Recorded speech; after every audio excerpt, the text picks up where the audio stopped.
Hello guys, કેમ છો? તો આજે આપણે બનાવવાના છીએ મેથીના થેપલા અને બટેકાની ભાજી. પણ બનાવવાના ચાલુ કર્યા ત્યારે ખબર પડી કે દળેલી ખાંડ તો પૂરી થઈ ગઈ છે, એટલે અત્યારે જ દળવી પડશે. ખાંડ દળાય ત્યાં સુધી બટેકા બાફવા માટે મૂકી દઈએ. ખાંડ દળાઈ ગઈ છે, પણ કંઈક બળવાની સ્મેલ આવે છે. લગભગ કુકરમાં કંઈક પ્રોબ્લેમ થયો છે. જો કુકરનો વાલ નીકળી ગયો છે, એટલે પાણી બધું બળી ગયું અને બટેકા થોડાક દાજી ગયા. એટલે હવે બીજા કુકરમાં બટેકા બાફવા પડશે. બટેકા બફાય ત્યાં સુધી આપણે થેપલાનો લોટ બાંધી લેશું. અમે તો બાજરીના પણ ઢેબરા બનાવીએ અને રોટલીના લોટનાય બનાવીએ. આજે બનાવવાના છે રોટલીના લોટના થેપલા. પહેલાં બધા મસાલા નાખી દઈશું. આમ તો હું આમાં ક્રશ કરેલું લીલું મરચું નાખું છું, પણ આજ થોડુંક મોડું થઈ ગયું છે અને લીલા મરચાં પૂરા થઈ ગયા, એટલે સૂકા મરચાંથી કામ ચલાવી દેવું પડશે. થેપલામાં જેટલા તલ વધારે હોય ને એટલી મજા આવે. થોડો અજમો, થોડીક ખાંડ, આ બધું સરખી રીતે મિક્સ કરી લેશું. પેલા બટેકા બળી ગયા હતા બધા. કુકરનો વાલ નીકળી ગયો ને એટલે પાણી બળી ગયું, બટેકા બળી ગયા. બટેકાની ભાખરી? ના ના, બટેકાની ભાજી ને થેપલા. ગાળું. આજે મેં કોઈ માઇક કે કંઈ યુઝ નથી કર્યું, એટલે કદાચ બીજો ડિસ્ટર્બન્સ આવશે.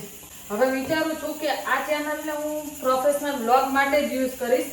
કોમેડી માટે પેલી અટપટી ચેનલ છે ને, અટપટી આનંદ, એમાં કોમેડી આવશે. અને આમાં ડેઈલી વ્લોગ છે, ટ્રાવેલ વ્લોગ છે, કે કોઈ પણ એક્ટિવિટી, આર્ટ, ક્રાફ્ટ, કંઈ પણ, મતલબ મલ્ટી ચેનલ તરીકે આને હું યુઝ કરીશ. આ કુકરે મને કેટલી વાર હેરાન કરી છે, એટલે હવે આને અલવિદા કહેવાનો ટાઈમ આવી ગયો છે. સાચું કહું ને તો કુકરમાં પ્રેસ્ટીજ જેવા કુકરની કોઈની ક્વોલિટી નથી હોતી. આ મારો પર્સનલ અનુભવ છે. આ પ્રેસ્ટીજનું જ છે. લગભગ 4 થી 5 વર્ષથી યુઝ કરું છું, પણ આજ સુધી કોઈ જ પ્રોબ્લેમ નહીં. બટેકા સમારી દીધા છે, તેલ મૂકી દીધું છે ભાજી વઘારવા. કોઈ કારણસર મોડું થાય ને એટલે એટલી ઉતાવળ કરવી પડે ને રસોઈમાં. તમારે થાય છે ને? હજુ હું મરચું હાથથી નહીં સમારતી. 1-2 વખત એવો અનુભવ થયો ને છે મારા જેવું કોઈ. આ ચીમની એ મારો સાથ અત્યારે છોડી દીધો. ચાલુ છે પણ અંદરની લાઈન આવે ને એ લગાવવાનું તૂટી ગયું છે.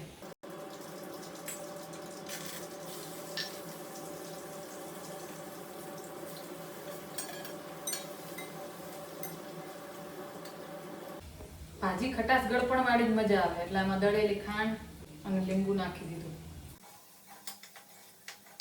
થોડાક ધાણા સમારીને નાખી દઈશું. બસ ભાજી રેડી. પછી ફટાફટ થેપલા બનાવી દઈએ. ભાજી થઈ ગઈ સરસ રેડી. પહેલાં બધું સમેટી લઉં, પછી થેપલાને ચાલુ કરું. ચલો, ભાજી થઈ ગઈ ત્યાં સુધીમાં થેપલાનો લોટ સરસ પલળી ગયો છે. થેપલા જોડે ચા અને લસણની ચટણી એ મજા આવે, પણ અમારે રાઈને આ બટેકાની ભાજી જોડે જ થેપલા ભાવે, એટલે એના માટે થઈને બનાવવું પડે. ચલો, આ બ્લોગ દ્વારા તમને એ તો ખબર પડશે કે ખાલી વિડીયો બનાવતા જ નથી આવડતું, રસોઈ આવડે છે. અને આ તો પહેલાં શીખેલા, બાળપણથી રસોઈ તો આવડે. અને આપણે ગુજરાતી લેડીઝને તો લગભગ રસોઈ, ઘરનું કામ એ બધું તો લોહીમાં જ હોય. પણ અપવાદરૂપ અમુક લોકોને એવું લાગે કે બેન ખાલી વિડીયો જ બનાવતા આવડે, ઘરનું કંઈ કામકાજ આવડે કે નથી આવડતું. તો ઘણા કામકાજ અને ડેલી વ્લોગમાં હું તમને બતાવીશ. દિવાળીએ તમે બધા ક્યાં ફરી આવ્યા? ગામડે ગયા હતા કે દિવાળી અહીં નહીં કરી? આમ તો લાઈવ કરવા કરતાં આવું વ્લોગ સારું. રસોઈ બનાવતા બનાવતા તમને પણ કંઈક નવું શીખવા મળે, તમારું મને પણ કંઈક જાણવા મળે. અને લાઈવમાં તો કેવું થાય કે એ ટાઈમે કોઈ હાજર હોય અને ના પણ હોય. તો હવે આવી જ રીતે આપણે ગપસપ મૂકશું. સાચું કહું તો અત્યારે એટલો વર્કલોડ છે ને, કામવાળી એક તો આવતી નથી. દિવાળીના અઠવાડિયા પહેલાં જતી રહી છે, હજુ એનો કોઈ જથ્થો પત્તો નથી. નવી શોધવાની છે પણ એનું કોઈ એડ્રેસ નથી, એટલે બધું જ કામ જાતે કરવું પડે. ઘણા લોકો મને મળે ને તો કે બેન તમે રિયલમાં અલગ લાગો અને વિડીયોમાં અલગ લાગો. હવે થોડોક તો ચેન્જ હોય, કેમ કે શૂટિંગ ટાઈમે પ્રોપર લાઇટ હોય તમારા ફેસ ઉપર. હા, મેકઅપ હું જરાય નથી કરતી. કોઈ એવો વિડીયો હોય જેમાં ફરજિયાત જરૂર પડે એવી જ હોય તો જ. બાકી નોર્મલી રેગ્યુલર વિડીયોમાં હું મેકઅપને એવું કંઈ યુઝ નથી કરતી, એટલે બહુ ખાસો ફરક ના દેખાય. પણ આ મલ્ટી રોલ હોય ને એટલે તમને એવું લાગે કે રિયલમાં અલગ છે અને વિડીયોમાં અલગ છે. બાકી તો આવી કિચનમાં કામ કરતા હોય તો લગર વગર જ હોય. ફાઇનલી થેપલા બનાવી દીધા. પછી આપણે જોઈએ કયો જગન થયો, બરાબર કંઈ ભૂલી ગયા કે શું થયું. હવે નેક્સ્ટ વ્લોગ શેના ઉપર બનાવું ને તમે બધા કોમેન્ટ કરજો, ફરજિયાત હો. કોઈ રેસીપી કે કોઈ એવી વસ્તુ જે શીખવા મળતી હોય એમાંથી, કે કોઈ ટ્રાવેલિંગ, કંઈ પણ. અમુક લોકો એવા હોય કે આખો દિવસ એવું કે શું કરું, આખો દિવસ કંટાળો આવે. અને કોઈ મારા જેવું હોય કે જેમ 24 કલાક ઓછા પડે. ખરેખર મને એવું થાય કે અત્યારે 24 કલાકની જગ્યાએ 30-35 કલાકનો દિવસ હોય ને તો હું પૂરેપૂરો યુઝ કરી લઉં.